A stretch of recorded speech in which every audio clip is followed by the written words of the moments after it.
Hi, I'm Lars from Leader Insider, and in the next 40 minutes you're going to learn about the golden nuggets from the book on strategy from HBR's 10 must-read list. Without needing to going through the whole thing, I'm going to present you the most available information I personally think is contained into this book. Don't forget, at the end of the presentation, you're going to receive a secret link where you're able to download a free PDF of these insights I'm going to share with you about, yes. And it will be only available if you're watching this premiere right now for 2 hours after premiering. And I promise you it will be worth your time. I know there are distractions like your cell phone, your mobile phone, and if you're reading a book, you're most likely going to remove all distraction to really get focused on it. So I want you to use it as a tool to really get focused and turn all your notification off and throw your cell phone ideally away, but not if you're watching it right now on a cell phone. Then throwing it away wouldn't be so pleasant because I want you to actually watch this video. And I don't even want you to miss a minute from this episode because I have the belief that one single thing, one single insight, one single saying can change my whole life forever. And in this show, I present you the most essential information I personally get from reading a whole bunch of books in the smallest possible chunks, so you will not have to go through the books on your own. So turn off your cell phones and give me your undivided attention, please. First, you're probably wondering, hey, why am I qualified for actually teaching on this topic, for actually presenting this book? It's very simple. At first, how I go through books is I mark interesting parts when I first read through them. And after I read through them, I wait a week and mark them with an asterisk. And I wait another week and mark them with 2 asterisks. And then wait another week and mark them with 3 asterisks. And every valuable information that has 3 asterisks is like the quintessential part of the book for myself. The golden nuggets, I call them. So this is what I'm going to give you. Another thing is that, and this is a really devastating number, only 10% of people that are actually buying such a self-improvement book to really get their life better are going to get beyond the first chapter. So only 10% will probably read through the whole book. This is really astonishing once I read this, and I want you to help you to really get the quintessential information of this book. And third, the 80-20 principle. Like in 20% of the time, you get 80% of the reward, of the achievement. And this is what I'm giving you. In 20% of the time, I analyze for you the book and give it in really great chunks of information. And the fourth part is knowledge is only potential power. Execution trumps knowledge every day of the week. So ask yourself the question on like every knowledge you find interesting. Hey, how can I use this knowledge right now to improve my life and the life of others? This is what a leader does. A leader actually acts upon his knowledge. And imagine how your life will be if you only adjust your daily action on 1% because you hear this book. 1% of improvement in a year are not 365%. You're 1,000% better than you were a year before. And if you stack this up year after year, you're ending up somewhere you couldn't even imagine right now. And can you see how all these impacts, how all these small, minute changes can improve your life for the better? And for example, if you look in the past you got insights from a teacher, and right now you're a different person because what this teacher said to you, for the better or worse, doesn't matter. So let's get right started into this book. But instead of telling him what to think, I taught him how to think. And then he reached what I felt was the correct decision on his own. So this is a basic mistake we most probably do when we start to speak or educate someone. We tell them, hey, this is the best thing to think about. But the greatest teachers, the greatest leaders in this world ask a whole bunch of questions. Because if I tell you, you will probably say, this might not be the truth. But if I ask yourself a question and you came up with the truth, with the thing, I didn't came up with the answer, you came up by yourself. And so it's for you the truth.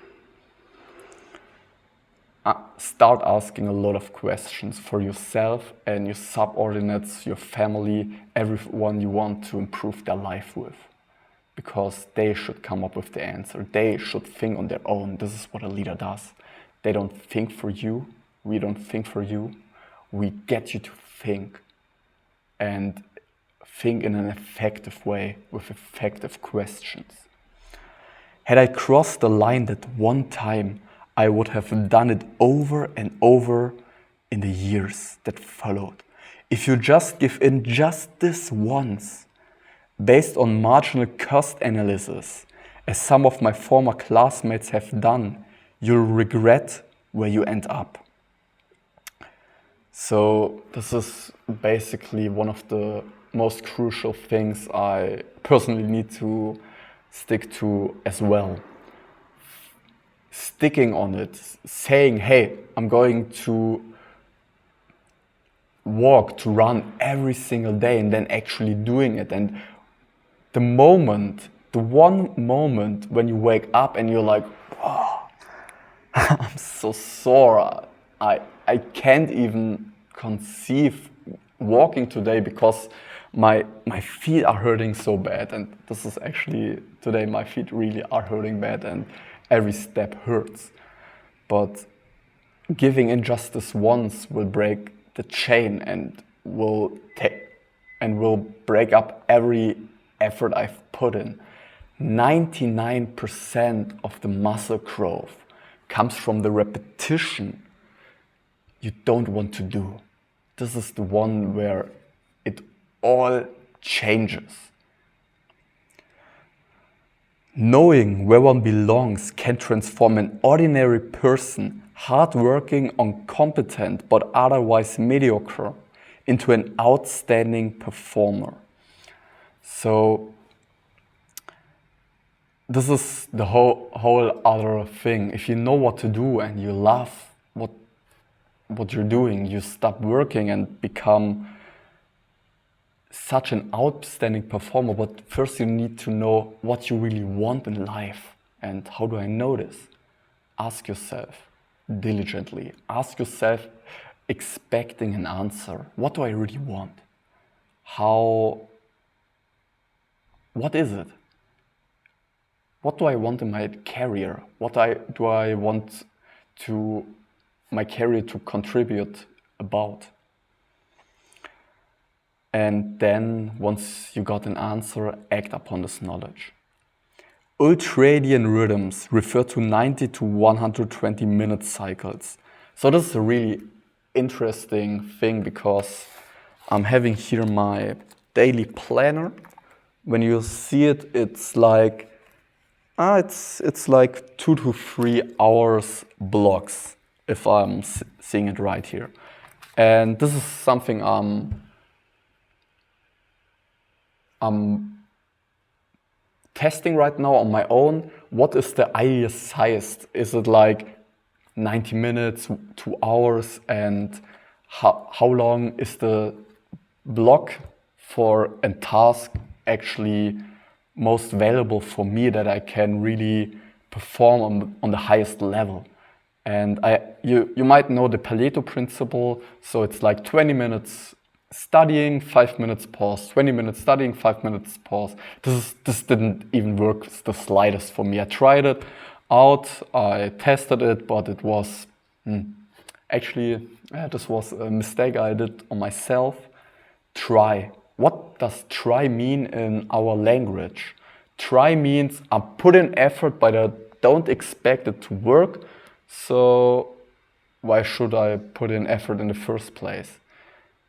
Change the word trying into testing and just stop trying. Oh, I tried to do this, I tried it, but trying won't get you. Either you do or you don't.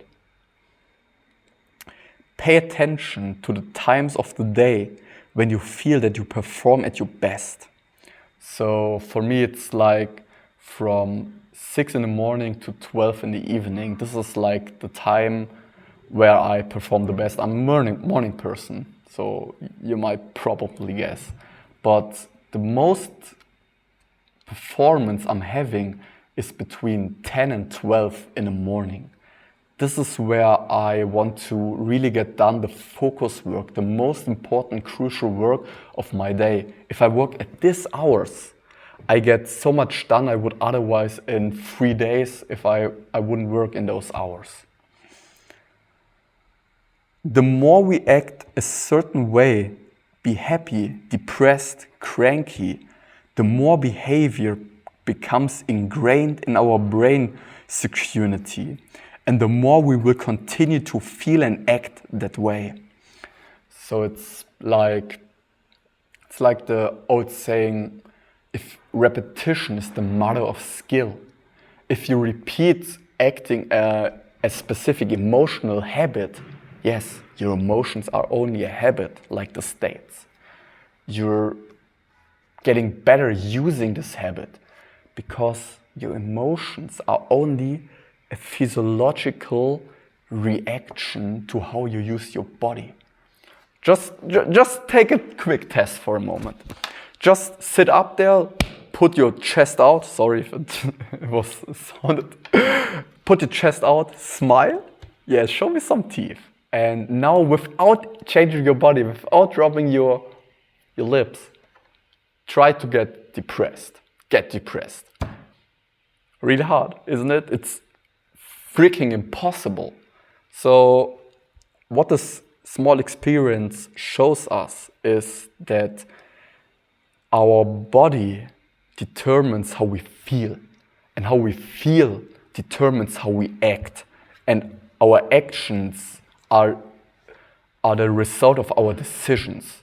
So change your body, change your decisions, and your decisions are the source of your destiny. Decide upon. Like employees, children build self-esteem by doing things that are hard and learning what works. So this is basically one of the most devastating things I had when growing up. I was playing soccer, football. So soccer is the universal word for it. And we were rocking like hell and winning like every game, but it was hard. Training was hard and we were actually winning, but the thing was everyone gets medals. So there was the 5th place, he got a medal. We were first, we got a medal. It was all the same medal. It didn't even mean anything to be better than the next person. This is not something we want to teach our children. We want to teach them, okay, hey, winning is not everything, you're right. But effort, this is what we want to really honor. And the team that puts in the most effort is going to win. It's going to be first place. And this is because we want to honor them with medals.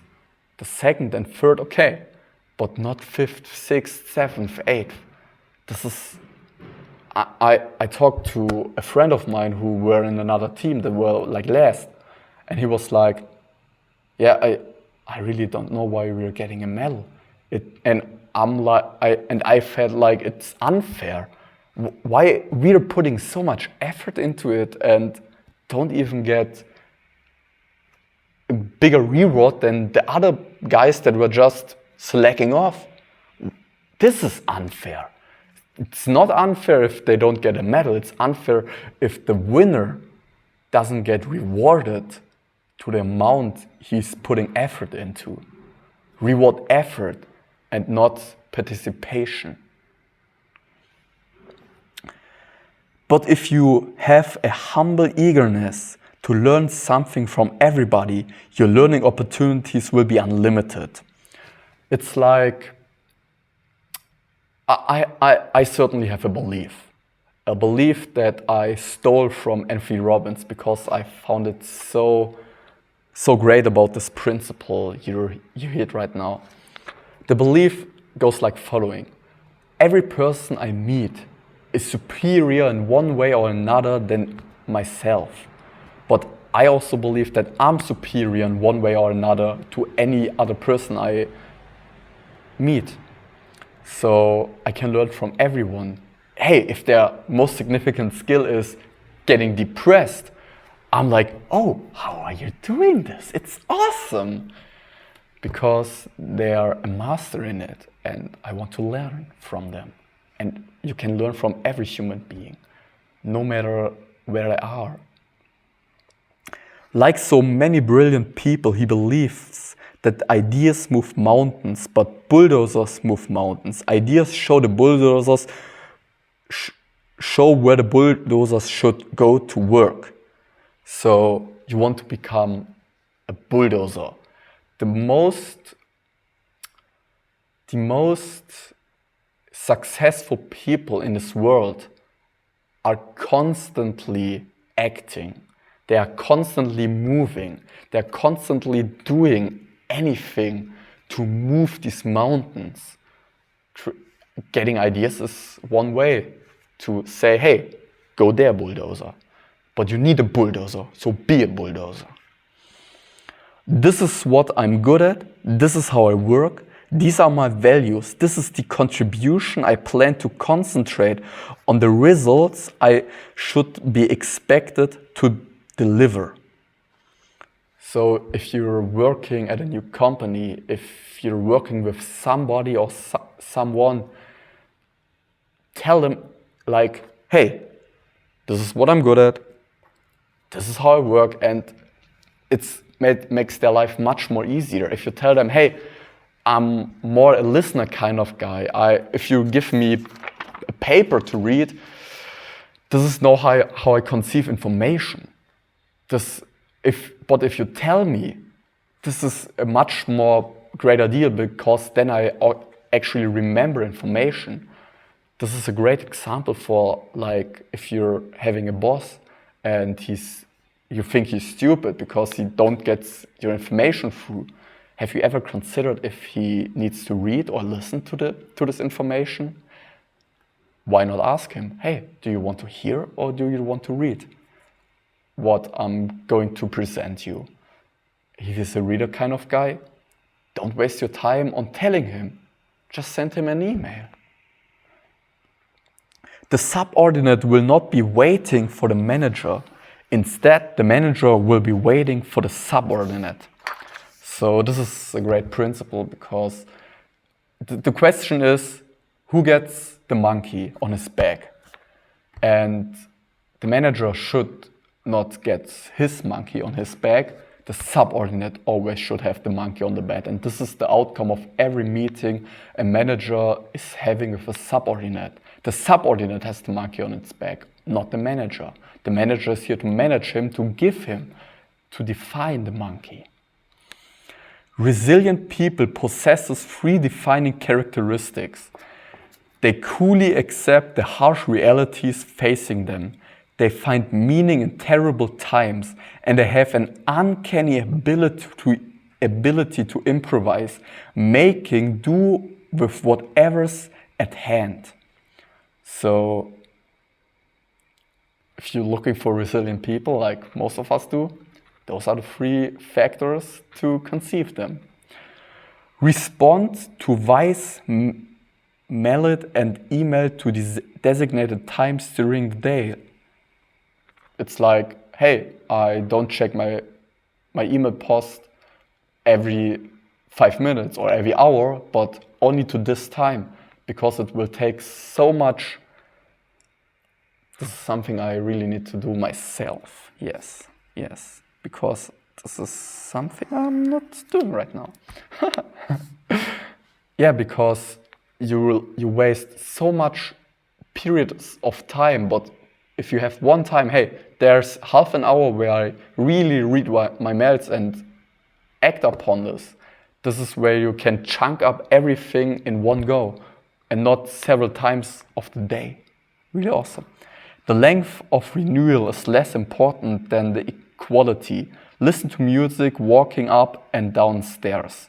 So if you're working out for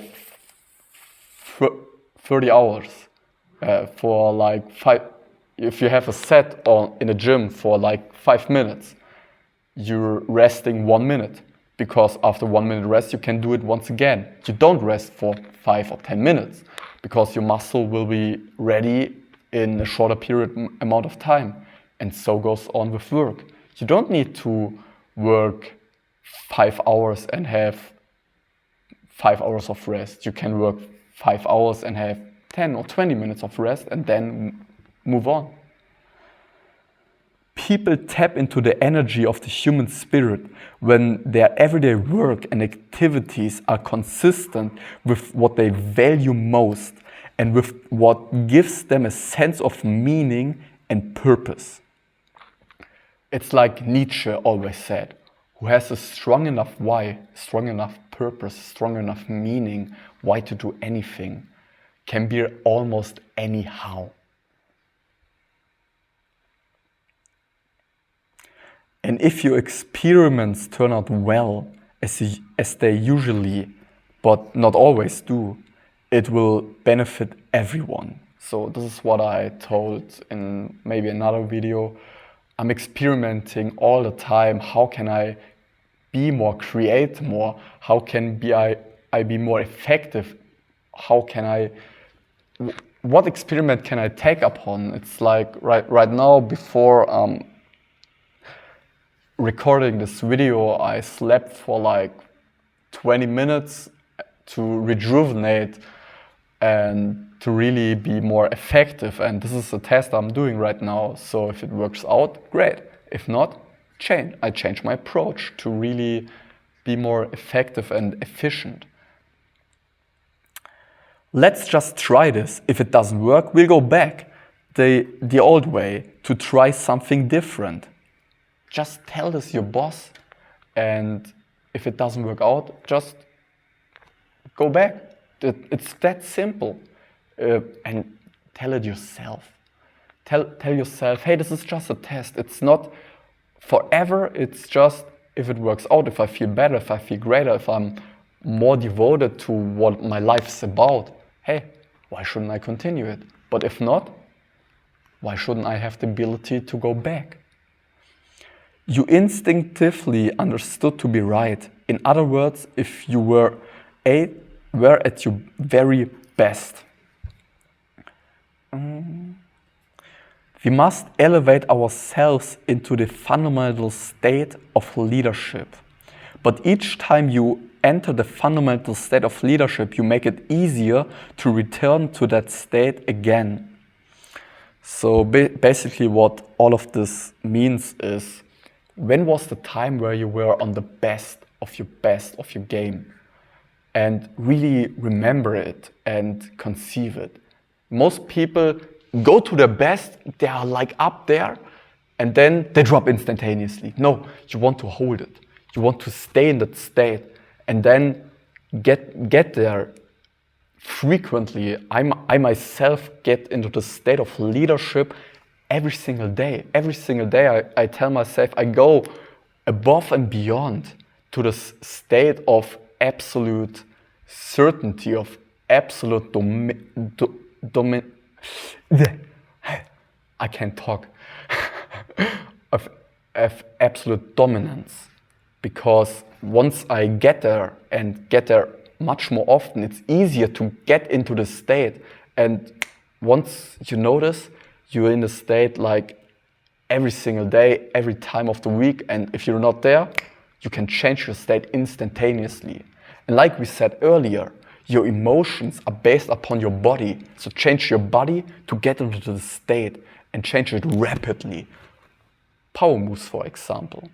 It's a Harvard study has recently shown that power postures, like the Superman posture where you're standing straight with your hands on your hips, will increase testosterone levels for 20%, lower cortisol levels for over 30%, and increasing your risk,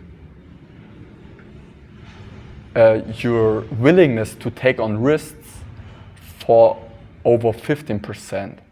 So just doing these postures, changing your body up, will change your biochemistry tremendously. But if you bring it in movement with this, if you don't just stay straight, but use a movement, this will accelerate to a whole nother level. This is what makes you outstanding.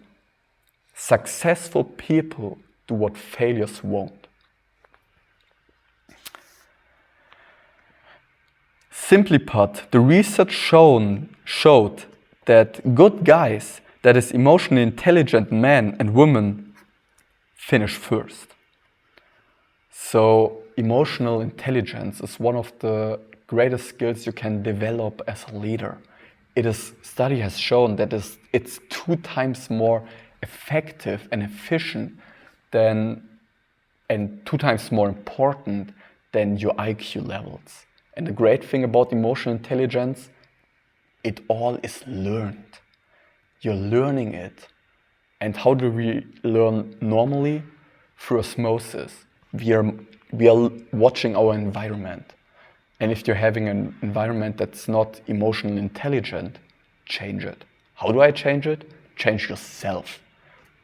Fill yourself with great information. Still, research suggests that our range of emotional skills is relatively set by our mid-20s and that our accompanying behaviors are by that time deep-seated habits. So I have the fortunate actually reading this before my mid-20s to really get my habits, my skills, my emotional skills, form them how I want them to be. But research also has shown that thoughts, it's like on the other book I talked about learned optimism. We are not our thoughts. We control what we think about, and our emotional intelligence are our thoughts. So I'm going to present you an offer. If you want to implement these golden nuggets, just go to the following link I'm presenting you in a minute and download the free PDF of today's episode. It's only available 2 hours prior to the premiere of this episode, so download it right away. flowfunnel.com/golden-nugget-show. And thanks.